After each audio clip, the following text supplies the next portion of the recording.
Well, good morning and welcome back to our Bible in a Year beginner plan where we are reading through God's Word every single day. So if you've ever wanted to read through the entire Bible in a year, or if you just want to make sure that you hear God's Word every single day and you're starting with intention and purpose, because that really is where transformation starts, you are in the right place. And we are following the 52-week Bible study for women.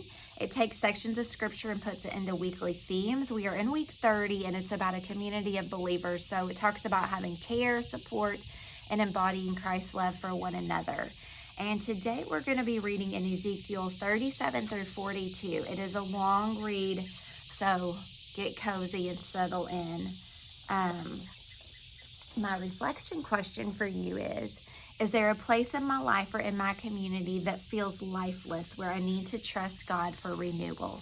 So just something to think about, but if you want to write it out, you can get the free printable below, and it gives you actually a reflection question for each day of this week 30. Okay, we've got 37 through 42. Let's just get relaxed here.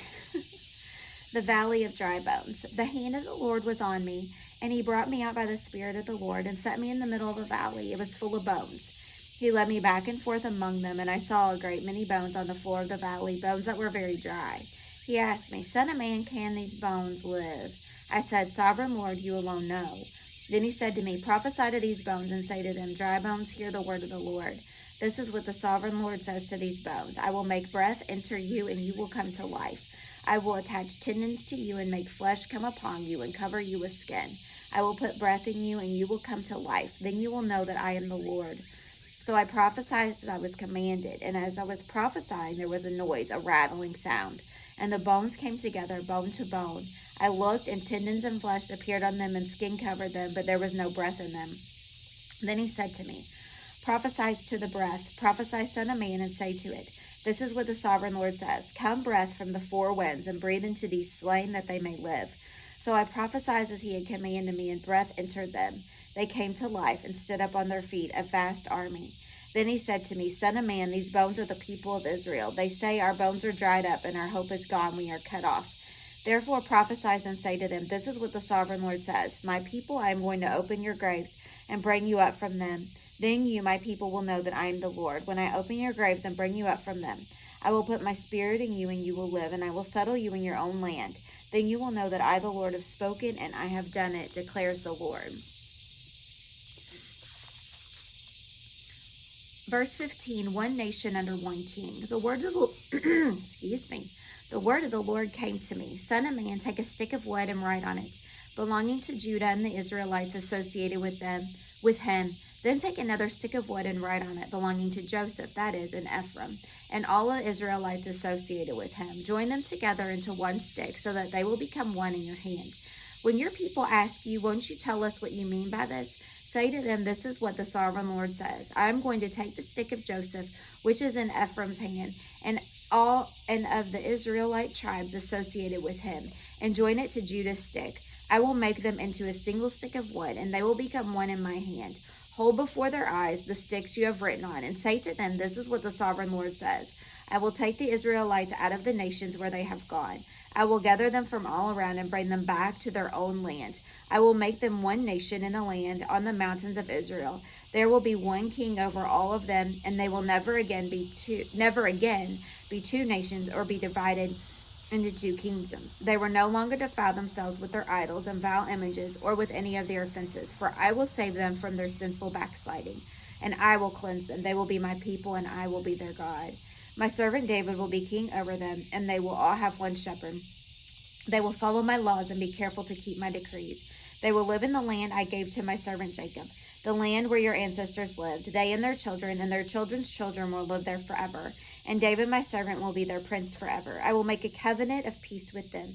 It will be an everlasting covenant. I will establish them and increase their numbers, and I will put my sanctuary among them forever. My dwelling place will be with them. I will be their God, and they will be my people. Then the nations will know that I, the Lord, make Israel holy, when my sanctuary is among them forever. Chapter 38, the Lord's great victory over the nations. The word of the Lord came to me. Son of man, set your face against Gog, the land of Magog, the chief prince of Meshech and Tubal. Prophesy against him and say, this is what the sovereign Lord says. I am against you, Gog, chief priest of Meshech and Tubal. I will turn you around, put hooks in your jaws, and bring you out with your whole army, your horses, your horsemen fully armed, and a great horde with large and small shields, all of them brandishing their swords. Persia, Cush, and Put will be put with them, all with shields and helmets. Also Gomer with all its troops, and Beth Togarmah from the far north with all its troops, the many nations with you. Get ready, be prepared, you and all the hordes gathered about you, and take command of them. After many days you will be called to arms. In future years you will invade a land that has recovered from war, whose people were gathered from many nations to the mountains of Israel, which had long been desolate. They had been brought out from the nations, and now all of them live in safety. You and all your troops and the many nations with you will go up, advancing like a storm, and you will be like a cloud covering the land. This is what the sovereign Lord says. On that day, thoughts will come into your mind, and you will devise an evil scheme. You will say, I will invade the land of unweighted villages. I will attack a peaceful and unsuspecting people, all of them living without walls and without gates and bars. I will plunder and loot and turn my hand against the resettled ruins of the people gathered from the nations, rich in livestock and goods, living at the center of the land. Sheba and Dedan and the merchants of Tarshish and all her villages will say to you, have you come to plunder? Have you gathered your hordes to loot, to carry off silver and gold, to take away livestock and goods, and to seize much plunder? Therefore, son of man, prophesy and say to Gog, this is what the sovereign Lord says. And that day when my people Israel are living in safety, will you not take notice of it? Will you come from their place in the far north, you and many nations with you, all of them riding on horses, a great horde, a mighty army? You will advance against my people Israel like a cloud that covers the land. In days to come, Gog, I will bring you against my land so that the nations may know me when I am proved holy through you before their eyes. This is what the sovereign Lord says. You are the one I spoke of in former days by my servants, the prophets of Israel. At that time they prophesied for years that I would bring you against them. This is what happened in that day, what will happen. When Gog attacks the land of Israel, my hot anger will be aroused, declares the sovereign Lord, and my zeal and fiery wrath. I declare that at that time there shall be a great earthquake in the land of Israel. The fish in the sea, the birds in the sky, the beasts of the field, every creature that moves along the ground, and all the people of the face of the earth will tremble at my presence. The mountains will be overturned, the cliffs will crumble, and every wall will fall to the ground. I will summon a sword against Gog and on my mountains, declares the sovereign Lord. Every man's sword will be against his brother. I will execute judgment on him with plague and bloodshed. I will pour down torrents of rain, hailstone, and burning sulfur on him, and on his troops, and on the many nations with him. And so I will show my greatness and my holiness, and I will make myself known in the sight of many nations. They will know that I am the Lord. Chapter 39. Son of man, prophesy against Gog, and say, this is what the sovereign Lord says. I am against you, Gog, chief prince of Meshech and Tubal. I will turn you around and drag you along. I will bring you from the far north and send you against the mountains of Israel. Then I will strike your bow from your left hand and make your arrows drop from your right hand. On the mountains of Israel you will fall, you and all your troops and all the nations with you, and I will give you as food to all kinds of carrion birds and to the wild animals. You will fall in the open field, for I have spoken, declares the sovereign Lord. I will send fire on Magog and on those who live in safety in the coastlands, and they will know that I am the Lord. I will make known my holy name among my people Israel, and I will no longer let my holy name be profaned. And the nations will know that I am the Lord, the Holy One in Israel. It is coming. I will surely take place, declares the sovereign Lord. This is the day I have spoken of. Then those who live in the towns of Israel will go out and use the weapons for fuel and burn them up, the small and large shields and bows and arrows, the war clubs and spears. For 7 years they will use them for fuel. They will not need to gather wood from the fields or cut it from the forest, because they will use the weapons for fuel, and they will plunder those who plundered them and loot those who looted them, declares the sovereign Lord. On that day I will give Gog a burial place in Israel, in the valley of those who travel east of the sea. It will block the way of travelers, because Gog and all his hordes will be buried there. So it will be called the valley of Ham and Gog. For 7 months the Israelites will be burying them in order to cleanse the land. All the people of the land will bury them, and the day I despise my glory will be a memorable day for them, declares the sovereign Lord. People will be continually employed in cleansing the land. They will spread out across the land, and along with the others they will bury any bodies that are lying on the ground. After the 7 months, they will carry out a more detailed search. As they go through the land, anyone who sees a human bone will leave a marker beside it until the grave diggers bury it in the valley of Hamon-Gog, near a town called Hamona, and so they will cleanse the land. Son of man, this is what the sovereign Lord says. Call out to every kind of bird and all the wild animals. Assemble and come together from all around to the sacrifice I am preparing for you, the great sacrifice on the mountains of Israel. There you will eat flesh and drink blood. You will eat the flesh of mighty men and drink the blood of the princes of the earth, as if they were rams and lambs and goats and bulls, all of them fattened animals from Bashan. And the sacrifice I am preparing for you, you will eat fat till you are glutted and drink blood till you are drunk. At my table you will eat your fill of horses and riders, mighty men and soldiers of every kind, declares the sovereign Lord. I will display my glory among the nations, and all the nations will see the punishment I inflict on the land hand I lay on them. From that day forward, the people of Israel will know that I am the Lord their God, and the nations will know that the people of Israel went into exile for their sin, because they were unfaithful to me. So I hid my face for them and handed them over to their enemies, and they all fell by the sword.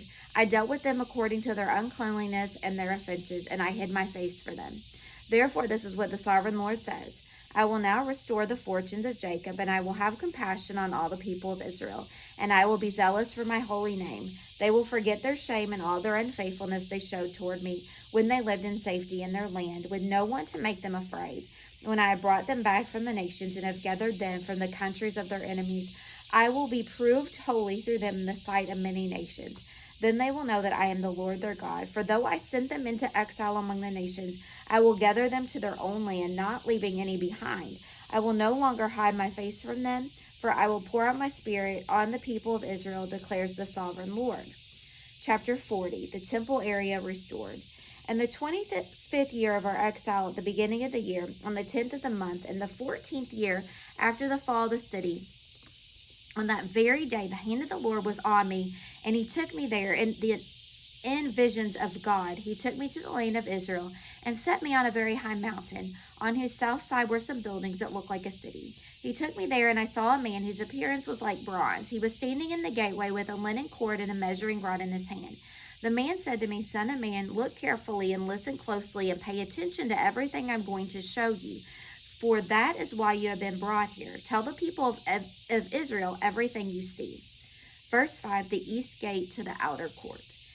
I saw a wall completely surrounding the temple area. The length of the measuring rod in a man's hand was 6 long cubits, each of which was a cubit and a handbreadth. He measured the wall. It was 1 measuring rod thick and 1 rod high. Then he went to the east gate. He climbed its steps and measured the threshold of the gate. It was 1 rod deep. The alcoves for the guards were 1 rod long and 1 rod wide, and the projecting walls between the alcoves were 5 cubits thick. And the threshing of the gate next to the portico facing the temple was 1 rod deep. Then he measured the portico of the gateway. It was 8 cubits deep, and its jambs were 2 cubits thick. The portico of the gateway faced the temple. Inside the east gate were 3 alcoves on each side, and the 3 had the same measurement, and the faces of the projecting walls on each side had the same measurement. Then he measured the width of the entrance of the gateway. It was 10 cubits, and its length was 13 cubits. In front of each alcove was 1 wall 1 cubit high, and the alcoves were 6 cubits square. Then he measured the gateway from the top of the rear wall to 1 alcove on the top of the opposite wall. The distance was 25 cubits from one parapet opening to the opposite one. He measured along the faces of the projecting walls and all around the inside of the gateway, 60 cubits. The measurement was up to the portico facing the courtyard. The distance from the entrance of the gateway to the far end of its portico was 50 cubits.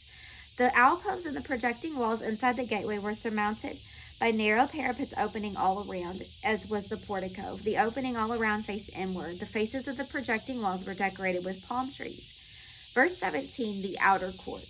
Then he brought me into the outer court. There I saw some rooms and a pavement that had been constructed all around the court. There were 30 rooms along the pavement. It abutted the sides of the gateway and was as wide as they were long. This was the lower pavement. Then he measured the distance from the inside of the lower gateway to the outside of the inner court. It was 100 cubits on the east side as well as on the north. Verse 20, the north gate. Then he measured the length and width of the north gate leading into the outer court. Its alcoves, 3 on each side, its projecting walls, and its portico had the same measurement as those of the first gateway. It was 50 cubits long and 25 cubits wide. Its opening, its portico, and its palm trees decorations with all the same measurements as those of the gate facing east. 7 steps led up to it, with its portico opposite them. There was a gate in the inner court facing the north gate, just as there was one on the east.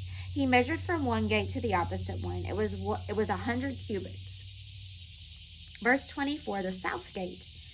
Then he led me to the south side, and I saw the south gate. He measured its jambs and its portico, and they had the same measurement as the other. The gateway and its portico had narrow openings all around, like the openings of the others. It was 50 cubits long and 25 cubits wide. 7 steps led up to it, with its portico opposite them. It had palm tree decorations on the faces of the projecting walls on each side. The inner court also had a gate facing south, and he measured from the gate to the outer gate on the south side. It was 100 cubits. Verse 28, the gates to the inner court. Then he brought me into the inner court through the south gate, and he measured the south gate. It has the same measurements as the others. Its alcove, its projecting walls, and its portico had the same measurements as the others. The gateway and its portico had openings all around. It was 50 cubits long and 25 cubits wide. The porticos of the gateway around the inner court were 25 cubits wide and 5 cubits deep. Its portico faced the outer court. Palm trees decorated its jambs, and 8 steps led up to it.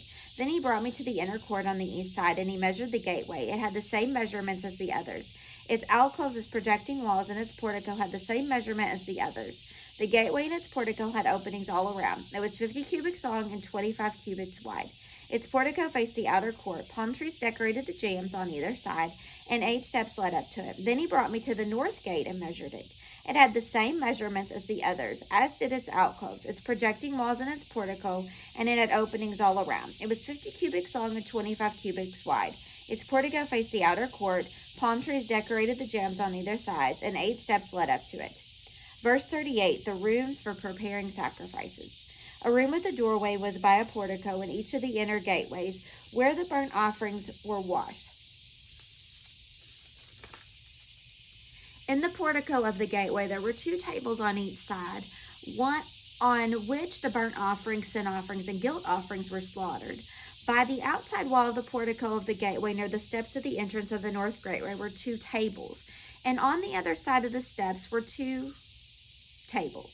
So there were 4 tables on one side of the gateway and 4 on the other, 8 tables in all, on which the sacrifices were slaughtered. There were also 4 tables of distressed stone for the burnt offerings, each a cubit and a half long, a cubit and a half wide, and a cubit high. On them were placed the utensils for slaughtering the burnt offerings and the other sacrifices, and double-pronged hooks, each a handbreadth long, were attached to the wall all around. The tables were for the flesh of the offerings. Verse 44, the rooms for the priest. Outside the inner gate, within the inner court, were 2 rooms, one at the side of the north gate and facing south, and another at the side of the south gate and facing north. He said to me, the room facing south is for the priests who guard the temple, and the room facing north is for the priests who guard the altar. These are the sons of Zadok, who are the only Levites who may draw near to the Lord to minister before him. Then he measured the court. It was square, 100 cubits long and 100 cubits wide, and the altar was in front of the temple. Verse 48, the new temple. He brought me to the portico of the temple and measured the jambs of the portico. They were 5 cubits wide on either side. The width of the entrance was 14 cubits, and its projecting walls were 3 cubits wide on either side. The portico was 20 cubits wide and 12 cubits from front to back. It was reached by a flight of stairs, and there were pillars on each side of the jambs. I can't remember how much we've got to read today. Oh, we've got 2 more chapters. Okay, we're starting chapter 41. Anybody else forget that quickly?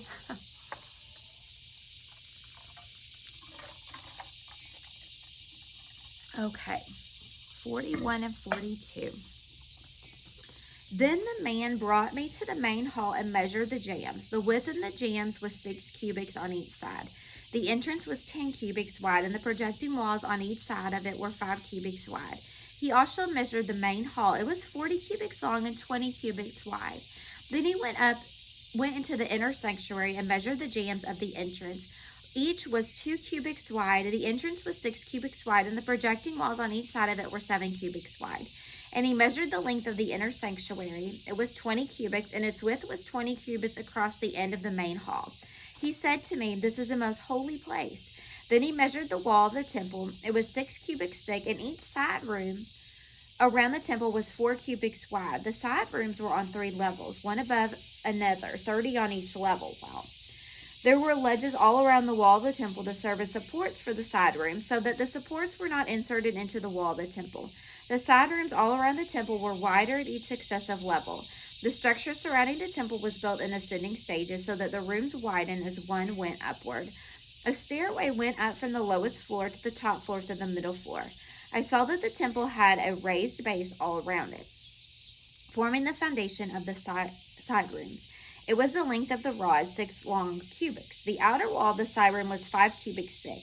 The open area between the side rooms of the temple and the priest room was 20 cubits wide all around the temple. There were entrances to the side rooms from the open area, one on the north and another on the south, and the base adjoining the open area was 5 cubits wide all around. The building facing the temple courtyard on the west side was 70 cubits wide. The wall of the building was 5 cubits thick all around, and its length was 90 cubits. Then he measured the temple. It was 100 cubits long, and the temple courtyard and the building with its walls were also 100 cubits long. The width of the temple courtyard on the east, including the front of the temple, was 100 cubits. Then he measured the length of the building facing the courtyard at the rear of the temple, including its galleries on each side. It was 100 cubits. The main hall, the inner sanctuary, and the portico facing the court, as well as the threshold and the narrow window and the galleries all around the 3 of them, everything beyond and including the threshold was covered with wood. The floor, the walls up to the windows, and the windows were covered. And the space above the outside of the entrance to the inner sanctuary and on the walls at regular intervals all around the inner and outer sanctuary were carved cherubim and palm trees.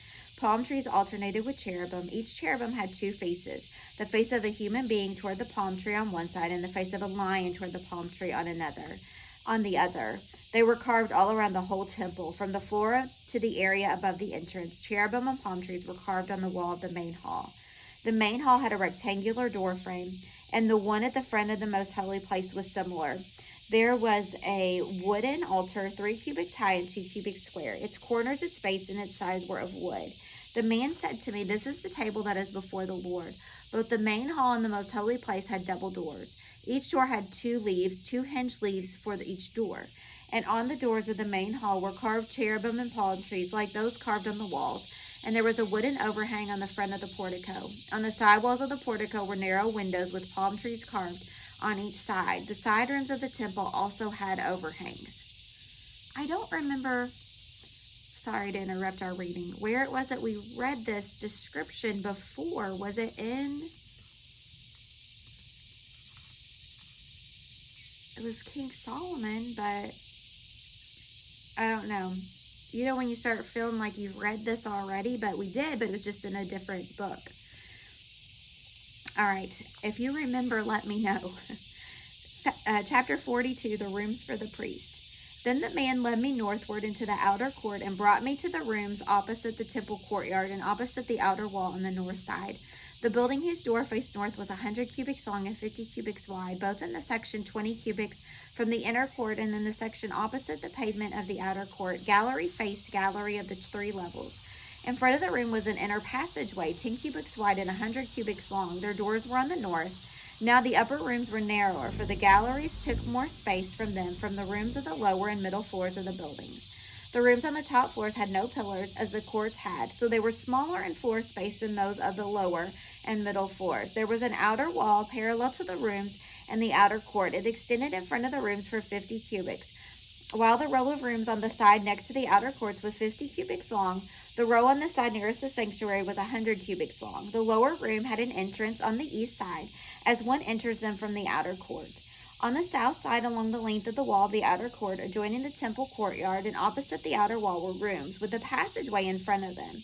These were like the rooms on the north, and they had the same length and width, with similar exits and dimensions, similar to the doorway on the north.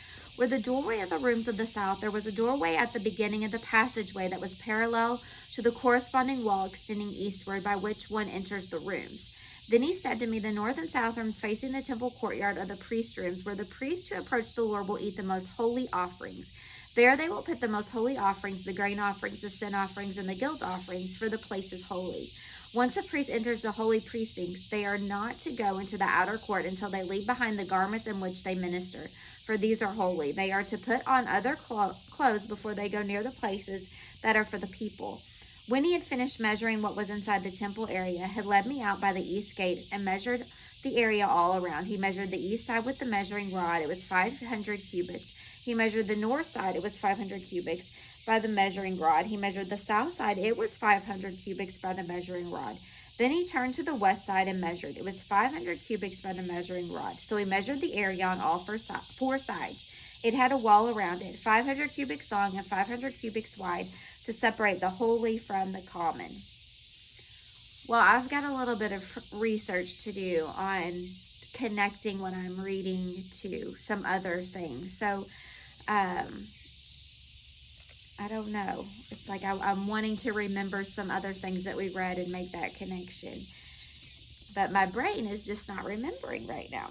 So, I hope that you guys have a great rest of your day. Thanks for being with me. This was a long one. We're about 25 minutes in. So if you're with me this long, make sure you hit that like if you found some value, and hit subscribe if you want to get do daily Bible reading with us. We would love for you to have you with us.